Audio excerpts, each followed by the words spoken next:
Welcome back to the Mental Health Matchmaker podcast. I am your host, Brooke, and today we are joined by Arushi, a registered therapist with a thoughtful take on the inner critic and what it actually means to just be. We also talk about curiosity and its role in our lives, not as a cliche, but as a real practical tool for understanding ourselves better. This conversation meant so much to me, and I cannot wait to share it with you. Let's get into it.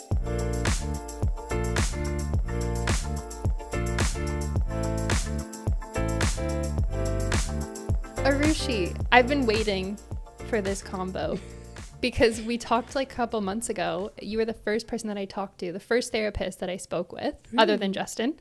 And do you remember what I said to you during our conversation many times? I think you were just enjoying our conversation. I was enjoying it so much. I said that every sentence you say is quote worthy. I think you're too kind. No, I think I'm telling the truth. I have like a list of quotes that I pulled from just a casual conversation with you. So I've been waiting for this and I'm very excited that the day has come. I'm excited too. Yes. So what are your specialties? What do clients typically come to see you for? I think it's such an interesting question because I think people come to me when they're not happy with where they are right now, right? I think to put it as generally as I can, I think that's the starting point. They might be in a place of pain in their relationship. They might be in a place of difficulty with work. Something isn't working for them. Something hurts.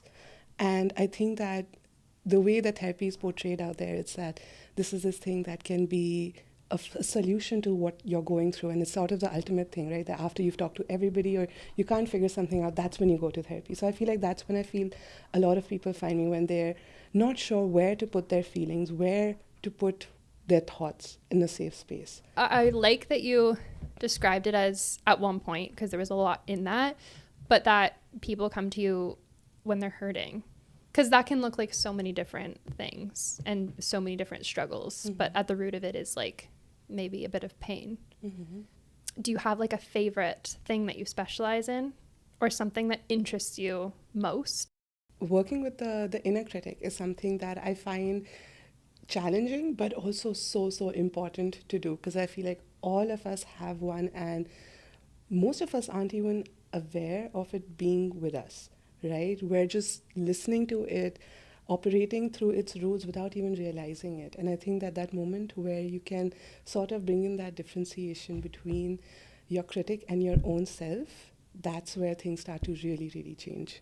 Yes. So that's so interesting that a lot of people don't have the awareness that there's this voice in their head that probably is informing a lot of their decisions, or maybe even like lack of ability to make decisions. Because for myself, I think that having a really loud inner critic a lot of the time has hindered me in even taking action at all sometimes, because that voice can be so loud that it almost feels like paralyzing in a way. It just starts telling you how everything can go wrong and how you're not going to be good enough in these exact ways without even taking the first step, right? And we think ourselves into being immobilized, into being paralyzed, because we feel like even the smallest step could lead to failure. And that's because we're expecting so much of ourselves, right? We just expect ourselves to magically be at the end point of something. And I think that's what we all grow up with, right? We grow up with the results. We don't give any space to the process. And I'm all about the process. So I want to be all about the process. I know that I am, but I'm still, I have full awareness. I'm in the very beginning phases of being in the process, being present in the process and being okay. Like it feels really uncomfortable for me still. In what way, if you don't, or yeah, you can ask me any questions. I honestly think I have like this addiction to constant work. Part of it is because I'm obsessed with therapy in a healthy way, healthy obsession. And another part of it is, I think, like my desire for like constant improvement, to the point where sometimes I can get lost. And although there's a great aspect of it, because I really believe in self-improvement, I think sometimes the obsessiveness of that can allow us to forget about the other important pause moments where we integrate what we've learned, or we also celebrate Mhm. our progress. Right. And maybe even expand our definition of what improvement is, right? Ooh, oh, say more. Well, I mean, the way you're describing it, I just read about this the other day. It was such a crazy coincidence about this thing called the Jacob's Ladder. And I'm sure this is maybe a concept a lot of people are familiar with, but I hadn't heard it put this way. But what it basically says is that we all have a starting point and we all have an end point. And what happens is that once we reach that end point, we start over, and it's the starting point of your next step of the ladder. And what we end up doing is keep going from one rung to the next, just keep going without realizing, stopping, pausing to see whether this path is even for us, right? If this thing, because the journey is endless, like you're saying, there's always going to be something more, right? And we don't talk in absolutes in therapy, but always is one of those things that change is constant, right? Mhm. There's your mind is not just yours, but everyone's. I'm sorry, I'm getting too excited. Oh no, keep going. I'm excited too, Yeah. Arushi. But I think everyone's mind is just expanse of possibilities, right? Anything you can think of and do anything that you'd want to, if you think that you can, right? And just in the same way, if you keep telling yourself that there's something you should do, it cuts away of and pushes away everything you can. And it only focuses on what you should and what's supposed to be done, what's the right thing to do, Mhm. right? And that just narrows you and it puts you on this path, like you said, keep doing. And for you, it sounds like that thing is improvement, Mhm. right? But, and to keep improving, improving. But if that's not making you feel good, if it's not nurturing you, what is that doing for you, really? Mhm. I think it just allows more space for the inner critic to get louder. Mm-hmm. So with this inner critic that you said we all have, I guess. I think so to some degree because it might sound like a critic it, for example, it could sound encouraging like a coach too, like, hey, you should do this, it's instructional, it could be nice, but I think the moment it starts to be it asks for more than we can give because we might have other things going on, that's when it gets louder and louder and more critical. And that's the best case scenario. For example, if you've been a great student all your life in high school, but then you go on to college, into university, where you have so much more demands placed on you. You have to take care of mostly yourself, all your needs, socializing, you might have to take on more work, right? You have so much more going on. If your inner critic is telling you that your identity is based on your academics, then you're going to be so torn between how do I do all of this? How do I balance it all? Because this is what made me feel good about myself. This is what I should do. So I don't nurture all these other domains of my life, which are as important as whatever I'm trying to focus on. Mhm. So what, I know this is going to be a big, broad question, but I just want to see where your mind goes with this prompt. What is the answer to that? Like, how can we work with the inner critic or try to make it quieter? Oh, I think that's such a great question. And I think that because each of our journeys is so unique with it, I think that most of the time, the first step would be to differentiate, to recognize your voice versus the critic's voice, right? If a critic is speaking, there's a part that's listening. What is that part's experience? That's your experience, right? And we try to amplify that in therapy, help it grow stronger and stronger. And instead of viewing the critic as somebody who's an adversary, we befriend it. I love that concept because Yeah, it's a part of you, like you said. exactly. And we understand, what is it trying to do? Where did Mhm. it come from? Where is its journey? And I think that's the thing we do with all our emotions, right? We try to minimize them, we try to push them away, we try to somehow intellectualize them, but we don't feel them. We don't Mhm. hear them. We don't hear what they want from us, they're trying to tell us. So a word that's coming to mind based on this is curiosity, Mhm. which, by the way, is my favorite word in the entire world. I'm obsessed with Mine it. too. I am obsessed with it because it immediately shifts the focus from like fixing to this sense of openness and this sense of like wonder. Hmm. And it doesn't always mean we like are gonna always love what we find, but it's Hmm. just that it allows us to, I guess, have a beginner's mind, which we talked about beginner's mind the first time I spoke with you. Beginner's mind concept is just looking at things and experiencing things through the lens of a beginner. Hmm. So it basically is just like pure curiosity. It can be such a liberating way to look at the world, because when you're starting out something, when you're a beginner with something, you don't have a lot of maybe expectations of yourself. You don't have a lot of expectations of what this is going to look like. Beginner mindset of a baby, actually. I was just thinking about that, right? Then when they look at something, they just see it for what it is. They don't have any expectation of it. They don't have any hope from it. You know, if they were to see a shoe, it's an interesting object to observe, look at, see what's going on here. So many textures. And I saw your shoe, so, Yeah. you know, but I mean, but now think of the same as a shoe as a 30-year-old, right? It's a pretty shoe, good shoe. I like it, fits good. There's so much that shoe has to be, right? It can't just exist anymore. And now imagine if that's you. When you're looking at yourself, if you can just be, versus just looking at each part and trying to break it down, trying to see its value, what's good, what's not good. You're dissecting yourself all the time. And the beginner mindset takes you back right to the beginning of yourself, just being. I just had this thought based on what you said, that also the way that I'm seeing this shoe is just as a vehicle to get me to the next thing, which I feel like that same sort of concept of like constant self-improvement has the same energy behind it. I'm not even getting curious about my current self or who I am in the in-between. It's just like, let's just keep going. And now this shoe is the same thing. I'm not looking at the texture. I'm just putting it on my foot so I can run out the door. Yeah, exactly. And maybe when you bought your shoes, you looked at them, you saw if you enjoyed them, but truly, since the day you bought them, have you taken a moment to savor how good they feel on your feet, how well they've supported you after a long day's work? Given a moment's gratitude to them. Yeah, thank you, shoes. So no, we'd be so appreciative of. But I totally understand what you're saying.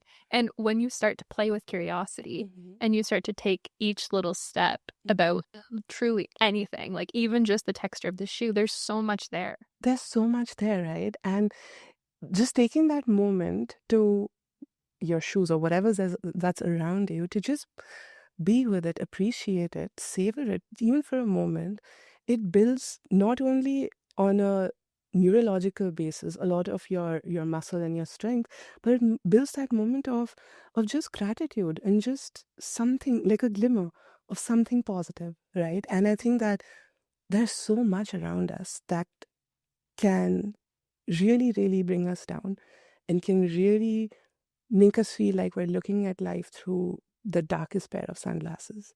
But if we maybe try, just maybe, we can find those glimmers too. And I think it's those glimmers that make everything worth it, right? You can have the worst day at work, but just maybe even if you don't have a dog, your neighbor's dog, just meeting them in the lift can make your day. But if you were to see that dog in the lift and just like, oh, my day was so bad, I can't believe it happened, right? And ignore the dog, there's a source of just a smile there of feeling a little bit better. But we have to choose to use it. Yeah. You know, and I think that's what we try to do in therapy too, to look for those opportunities and choose to engage with them. I love that. Choose to engage with them, because it is a choice often. And I really like the idea. I've tried to put this into practice more. I don't know if there's like a term for it. I've heard the word like anchoring. And it's just this way to express your gratitude during a moment where you're feeling it. And often for me, I'll just vocalize it with whoever I'm with. So if I'm with a friend that I really appreciate, or I'm doing something with them where I'm like, wow, this feels so good, talking about it like out loud so that I can have that as this anchor in my mind now, because then I've sort of taken this moment to like stretch it out and make it bigger while it's there. And then emotionally, I feel like later on I can connect with that again in an easier way. Yeah, that's beautiful. I'm so glad you do that. I'm going to practice that too. Yeah, hold each other accountable. Absolutely. Like, you do it in your mind, but I love the way you said that, to expand the moment, you know?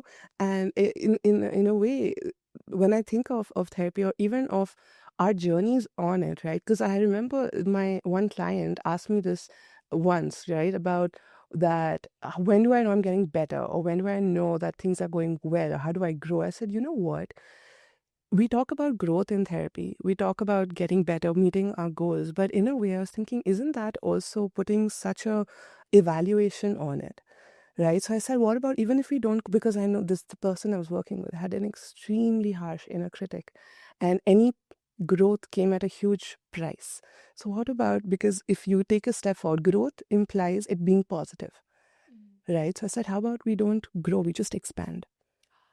We don't have to go, it doesn't have to be anything, just expand. Yes. I'm such a visual person. I've used Mm-hmm. like so many analogies and so many abstract ways of describing things, but when you say that, I envision like the expansion happens in all directions. Exactly. Versus the growth that's just like It's linear. it's linear and yeah, upwards maybe. exactly. That allows so much more room for I mean endless possibilities, really. Exactly. And that's exactly what we try to do. At least I try to create in my therapy room as well, is to have the space to just be, to just explore yourself in all these different areas, all these corners of your mind that you've had to maybe keep in the dark or not been allowed to, not felt safe enough to explore, right? Let's explore them together. Okay, I didn't plan to ask this question, but I'm really engaged in this. Like when it comes to discomfort around celebrating our wins, is that maybe part of the inner critic? That is there sort of a relationship between that and the inner critic? I think there could be. I think, again, it could be so individual for each of us. But speaking broadly, what I have seen is, I think the maybe we eh, question and ask ourselves what celebrating means, right? What deserves to be celebrated? What what value are we giving? Because I think for a lot of us, celebration is something that has to be seen by everybody, right? If it's an achievement, you celebrate a birthday, you celebrate a graduation, right? It's a big achievement. But I don't think we get to celebrate making dinner well or making a cup of coffee the way you like it, right? But I think those are things to celebrate because those are little wins for yourself, right? Yes. I also love how there was curiosity in that too, because you're like, well, what even is celebrating? Like, what is our definition of that? When do we allow that for ourselves? My friend, one of my best friends, she's so awesome. She loves therapy as much as I do. And she sent me a voice note yesterday because she was celebrating this small win she had where she's like, I decided because I had this time in my day that I never have to fill my car up with gas, clean my apartment for my future self, basically. It was worthy of celebration because she said, this is so good for my nervous system. I feel calmer. I decided to like fuel my car up before it ran out because she's used to like the car gas is running out. So it's a big deal then. But I think it's really easy for us to question things like that. Like, well, that's not worth celebrating. But it so is. All of those little wins or little changes that we're making, and then noticing how we feel as a result of it's a tiny little change. True. But I guess my viewpoint on that would be slightly different. Is that you're saying it's tiny? Tell me, what makes you say that it's a little change or that it's tiny? Um, Why do we assign it that size? it's not, right? Because then I feel like that there's a much bigger, like it on the surface looks like, okay, you just took your car, filled it up, like you do that every day. But I think there was more to it than that. Exactly. And by calling it a little thing, we're looking at the outcome. That imagine, I mean, for your friend, if it was for me if I had thought of something that I had to change for my future self, it took months of maybe reflecting what I need, what needs to be done, of convincing myself that I can do it, the courage to do it, the consistency, the discipline to push myself to do it. The outcome might be maybe stretching every morning or having a consistent breakfast. Sounds little, but the amount of effort that's gone into it, the process behind it, yes, is massive. The effort behind it is massive. And when you tell yourself that it's a little thing, you're discounting all of that. And that's not okay with me. Yeah. Okay. I hear you. I'll do whatever you say. No, I love that. That's even for me, it's like, oh, light bulb moment. I'm minimizing something. Well, it was actually my friend, and I'm proud of her for all her wins. Yeah, I'm proud of her too. And it is a big win, so shout out. One thing that you said the first time we spoke was when we feel safe in the present, we can explore the past. I think that the past is constantly in the present with us in its influence, right? Everything we see, do, is influenced by the past. There's no really two ways about it. And we can, we can say that it's, there's a whole branch of people who don't like therapy who say, oh, you want to blame everything on your parents, on upbringing and stuff. That's not what I mean when I talk about past, right? I mean, you're sitting here in front of me. I'm sitting on a red couch. I know this is a red couch because that's what my past has told me. I know what red is. I know what a couch is. All of it is informing my nervous system. I know how comfortable it is, how it's supporting my back. Forget parents.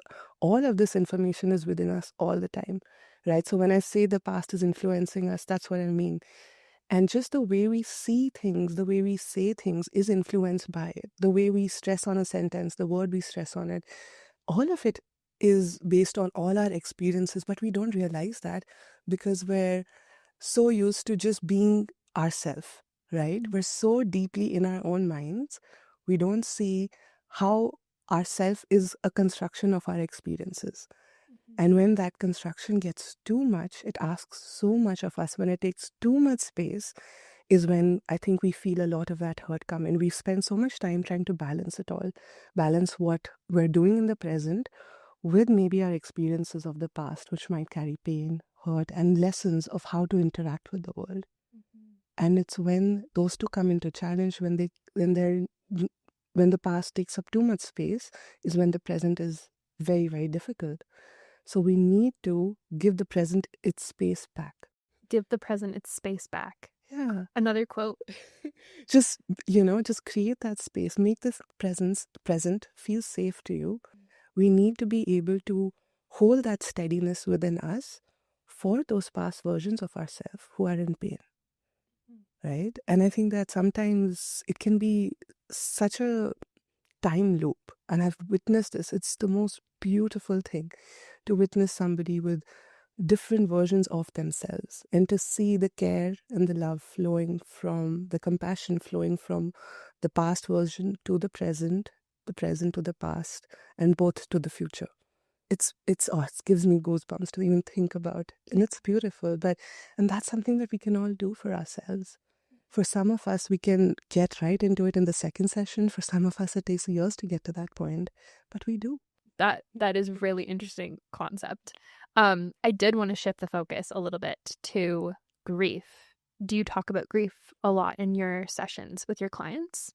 Definitely. I think that grief is somewhat of a misunderstood subject in my understanding, because usually when we think of the word grief, we think about how we feel maybe after we've lost a loved one, right? That's usually what our definition of grief is limited to. But so where I start with is what really is grief. Grief is that feeling of deep despair and loss over anything. And I think that we are grieving so much of the time, but we don't label it as that. We don't realize it, and we don't give ourselves the care we need for it, right? We not only grieve what we have lost, but we grieve what could have been, right? When a relationship ends, we're not only feeling the pain of the relationship ending, but also the pain of everything that we had hoped it would be, right? And I think every time we have hopes that don't pan out the way we had hoped they would, we grieve them, but we don't allow ourselves to. And we sort of keep it within us, and it hardens that grief, and it turns into bitterness sometimes, resentments towards ourselves, towards the world, for so many different things, right? And then we can have so much on our plate, and just allowing ourselves to say that this is tough, I'm allowed to be sad about this, and it's a process to feel and be okay with, right? Then if I just expect myself to somehow magically get over something, not feel the hurt of something, and just move past it, I'm only curbing myself, because that pain is not going to go away. Emotions do not disappear. They speak to you in different ways. They might speak to you through your body, they might speak to you through your actions, but they are always talking to you. And there comes a point where if you're not going to listen to them, they're going to force you to listen to them. And we hope that it doesn't get to that point, right? But usually it's when we reach that point is when we find ourselves seeking support. Yeah. And I think grief, I feel like it's really easy for us. The same way I was talking about small wins at the beginning. Mm-hmm. You're saying, why is it small? It's easy for us to minimize grief. In general, again, it can show up in so many different ways. The loss of almost anything can be grief, because to what you tell me, when you hear the word grief, what does it mean to you? Oh my gosh, that's a big question. See, we are talking about it, but we might not even be on the same page about the word. This is where we start from. When we start, we define what is anxiety. When you say you're anxious, what does that mean? Right? Because my understanding of it could be totally different. Mhm. So, and I think those are the building blocks. The beginner mindset is that, Mhm. right? The building Yes. blocks of this together. That the first page that we start on is by seeing, do we even mean the same thing? Right? When you say you're sad, it could mean 100 different things. Mhm. When you say you're feeling depressed, it could mean 100 different things. Which one is it for you? Do we feel like we have the space internally even to ask ourselves that, find a way to understand that? Do we even know to ask ourselves this? That's cool because that's kind of a way to give space to the present. Mm-hmm. Exactly. That's kind of it in action. Exactly. Interesting. I think you were asking me in like a hypothetical way, but I actually have noticed that grief has shown up a lot for me in different ways as I'm getting older. And it's not always this like sense of doom that I feel with it either. Sometimes I notice grief just like a wave, even in times where there's something that I'm letting go of that I know I want to let go of. Mm-hmm. And there can even be grief in that sometimes, Mm-hmm. or making changes in therapy. Um, and knowing that it's where I want to head towards, that I'm taking a step that's necessary for where I want to go. But maybe part of my identity is still wrapped around this past version of me that no longer serves me, but I'm still like, ouch. Yeah, that's beautiful, right? That so it comes up in so many different ways. And I noticed that the way you're describing it is that grief comes with change, right? So maybe that's the simplest way to put it, is that if there is change, it's going to be uncomfortable, right? You're going to feel something is different, and that change can hurt. You can feel the loss of all that is familiar. Maybe that's what we grieve, the loss of what we know, right? The way we feel. And I think that's why we sometimes stay in relationships that aren't healthy for us, in situations, because it's comfortable. So, like you said, that even though it's not serving you anymore, it's still part of you, right? And to have to maybe not have it have as much space as it did before is hard, right? But that's where you're expanding to. Maybe you're creating more space for the grief to exist. The grief doesn't have to get smaller. You can grow around it. Being in the therapy room, like when you're in Mm. session with someone, how do you help them navigate grief? Mm. So one thing I will say is that I do not help anyone. I support people, right? Okay. And that's something that I feel is an important distinction, Mhm. because a lot of the time when we think of help, it makes us feel like there's something that I am lacking, and somebody else who's at a higher position, at a better place, has to give it to me. And help in our minds usually flows downwards, right? That it's somebody who has something and somebody who doesn't. Whereas I think support is that we're more equals, right? And you're going through something at different times of point. Maybe I would have gone through something and gone to you for your expertise, and here you are coming to me for mine. So we're just supporting each other, right? So when I hope it's okay for me to say that. Yeah, that's great. I think that's a really good thing for people to hear, myself included. Okay. Okay. And ask yourself then, how do I support myself? Yeah. Instead of how do I help myself? So Yeah. yeah. So I'd say that when I work with people who are grieving, I think the first thing we do is identify that that's grief, right? We identify that ache, that pain is because something has changed, and maybe we're not allowing ourselves to feel the pain of that change. We're expecting ourselves to be something different. It's disenfranchised, right? For example, when a pet passes away, I think that's the biggest example I use, that we expected ourselves to just somehow carry on with life if we haven't been told that that's something you're allowed to feel upset about. I mean, if anybody who's with you 24/7, you spoke to, talked to, was suddenly not there, that's a void, Yeah. right? And to expect yourself to not feel that void is inhuman, but we still do it. We'd hold that space for our friends for sure. If they were going through something, we'd be there. Yes, this is awful, but for ourselves, come on, you can't let this get you down, or whatever your inner critic says. It's it can be so creative in how it puts you down. Mm-hmm. So maybe just the work is just to give ourselves permission to feel. Yeah. Just be with it. And it's interesting because this keeps coming up in these episodes, is like that it's hard for a lot of us to give ourselves permission to feel. Because it's the simplest thing, it is the hardest to do, right? Because you're not doing anything. And all our lives, we're constantly being encouraged to do, to perform, right? In some way or the other, and not nurture ourselves. We receive nurturance in other ways, but do we really know what we need to nurture ourselves, to rest, to restore ourselves to wherever we are? When we rest, are we actually resting, or are you just motionless in guilt and shame that I should be doing so much other stuff? Right? Is that truly nurturing to you? I think that's what we sometimes get mixed up about rest, right? We think that it's supposed to just sit down or just not do things. But no, I think rest is restoration. So we nurture ourselves, right? Yeah. And that's so important to take into account. Another thing that I think I've learned about grief in my life is that it's illuminating.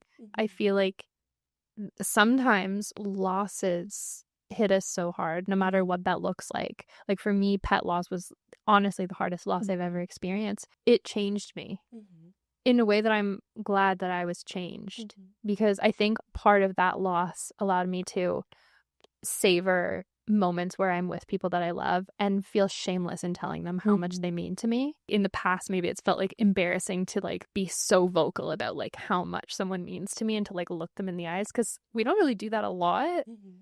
But I've made it a practice. That's beautiful. I'm sorry to hear about your pet. Yeah. Love her. I've been there too, and same, life-changing. Yeah. Yeah.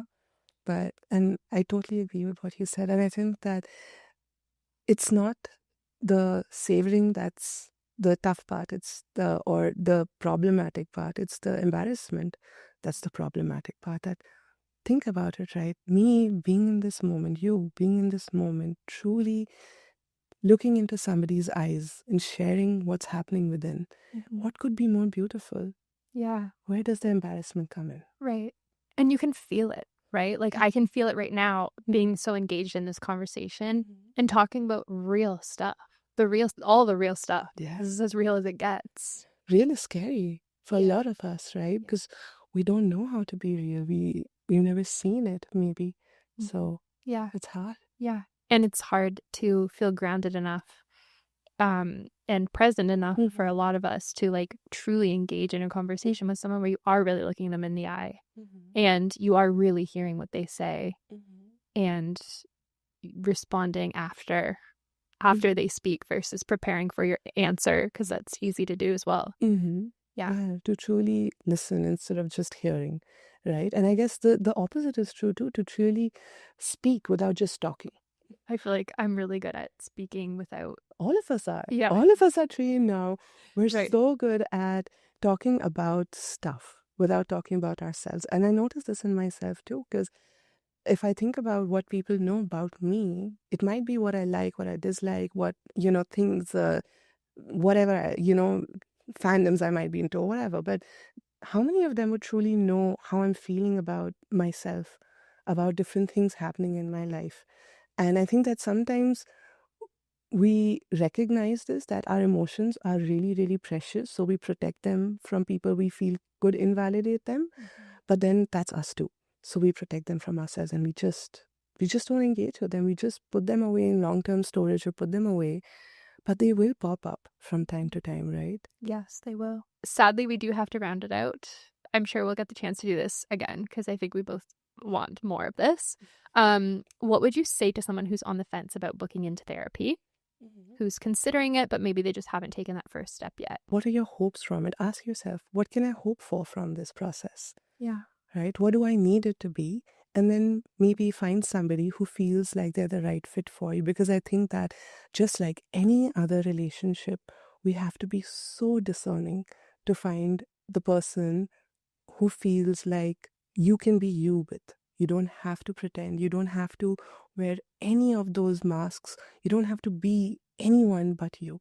Lovely. So you are located in Mississauga, right? I am And people can book in with you virtually right now? virtually right now. Virtually right now. I work with individuals and couples right now. Individuals, couples, and you can book in with Arushi virtually. That's right. Beautiful. Thank you so much for everything you've shared. Thank you so much. There will be more of this.